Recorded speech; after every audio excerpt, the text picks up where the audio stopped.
Remember a few years ago when everyone was talking about Game of Thrones? It was the most anticipated and most watched series of its time. And a few short years later, no one talks about it, no one rewatches it. Let's take a look at 10 things in Game of Thrones that just didn't make sense. Number 10. Uncle Benjen. In the first few seasons, one of the biggest mysteries was, where is Benjen? Supposedly gone beyond the wall to investigate White Walkers, he had never returned. He makes a couple of Deus Ex Machina appearances to save his nephews beyond the wall, but it's never explained fully why he's half alive, half white, and what happened to him. Old Uncle Plot Armor gets himself killed in Season 7 after saving Jon and telling him to ride away because there's no time, casting himself into the whites and buying Jon about 3 seconds. Number 9. Mira.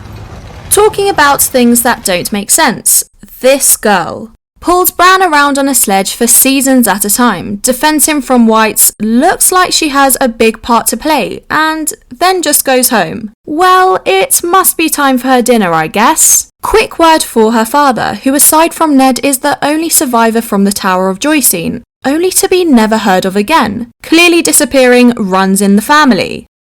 Number 8. Waterproof whites. The literal only thing stopping a horde of whites killing Jon and his gang in the snow was that they'd made it to an island in the middle of a lake.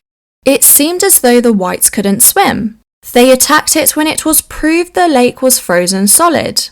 Later, to advance the plot, they remembered that they actually could swim because they needed to pull the dragon out from the frozen lake, using the enormous chains that suddenly appeared for this very task. Rumour is they're forming a synchronised swimming team for the next Olympics. Number 7. Melisandre's magical necklace.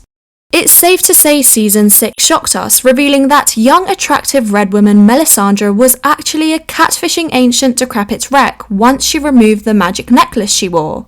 So what did this mean going forward, we wondered?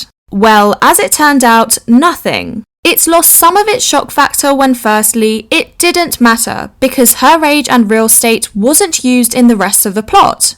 And secondly, that she wasn't wearing the magic necklace for most of the early seasons and it didn't make a difference to her appearance. Number 6. Arya survives being stabbed. Mini-villain and knife enthusiast, the waif decided to kill Arya, stabbing her in the guts and twisting the knife. Our hero breaks away to jump in a filthy river before engaging in some parkour through the streets of Bravos. She gets a little TLC from Lady Crane and she's good to go. Wait, what? Jumps into a filthy river after being stabbed after Khal Drogo was killed off by a scratch? Number 5. Why doesn't Arya use her training more? It would be really helpful to have an assassin that can wear the face of anyone on your side during a war. What? We have one of those. Arya? After using the face trick on the phrase, Arya forgot she can do it and never tries again, spending the rest of the seasons walking around with her hands behind her back and wasting all the potential of the faceless man training. Number 4. Why didn't Bran use his abilities more? In the same vein, having someone that can see into the past, present and future whilst being able to turn into any animal would be really useful during a war. Wait, what? We also have one of those. The old Stark amnesia kicks in and Bran doesn't use any of the powers he's picked up that might be useful. He does do some warging judging by his eyes, but it's never revealed what he's doing. Probably trying to contact George R.R. Martin to work out the problems in the script. For the rest of the seasons he can be found doing jump scares, sounding really creepy and having a bad haircut. Number 3. Jon Snow is a Targaryen. The big reveal of Season 7 is that Jon Snow is actually a Targaryen. His father was Prince Rhaegar and he is the rightful heir to the Iron Throne. Let's see where this plot takes us. It should be good. Oh, nowhere. It made absolutely no sense to make him a Targaryen as it doesn't impact the plot anyway. He doesn't want nor gets the throne and it isn't really mentioned ever again. Number 2. The Battle of Winterfell. So many questions. Why did they start the battle outside the castle? Why did Jon think he could beat the dragon by shouting at it? Why did they even need a battle if the plan was to lure the Night King to the Godswood to kill Bran? Just wait there and spring a trap on him when he arrives. Finally, and most importantly, why did they film it in the dark? The audience had no idea what was happening because no one could see.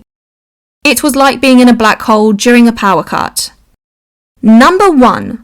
Bran. Pretty obvious number 1.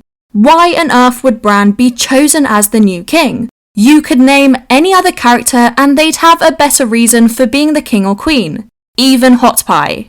If nothing else, Bran can't father children, so there will be another change of family in a few years anyway, and he's really creepy. Like everything else on this list, it just didn't make sense. Did you see anything else that just didn't make sense? Let us know in the comments.